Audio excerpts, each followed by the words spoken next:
In this clip, I will show you how to generate a QR code for end-user access from the OneSet app. To do that, you need to first launch the OneLink app. Scan for available devices.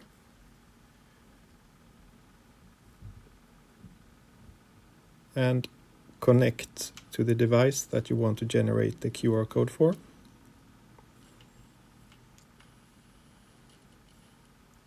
Enter the PIN code.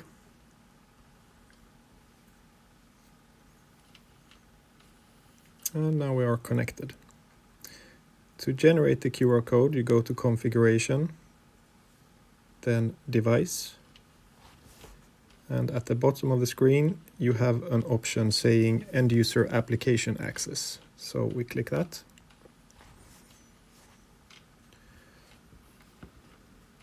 On the first row, we read project name.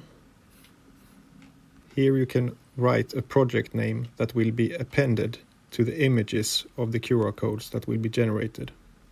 So in this case, we call it Project A.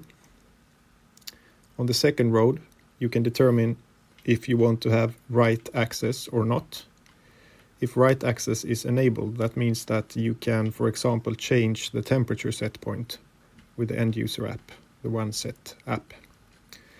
If you disable it, it means that you can only read data. You can see what temperature it is, but you can't change anything. So in this case, I want to have write access enabled. The third line says access duration. This determines how long a scan of the QR code will be valid. So if we scan a QR code with an access duration of 1 day, that means that we will have access to that product or that room for 1 day. And after that, you need to scan the QR code once more to get another day. Here we can have options ranging from 1 hour to forever. This can be useful in, for example, a hotel.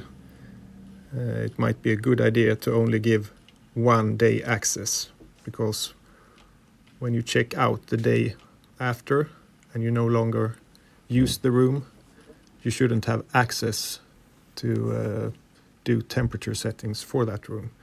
But if it's your own house, for example, then you don't want to scan a QR code every day to do temperature settings. In that case, you can use forever, and then you just scan the code once and you will have access eternally. So for this example, let's generate the code for 1 day. We click Generate QR code. And the QR code is generated on the display. And you can also click Save to Gallery. And by doing that, the image is saved on your phone, so you can print it out or email it or do whatever. It's just an ordinary image file.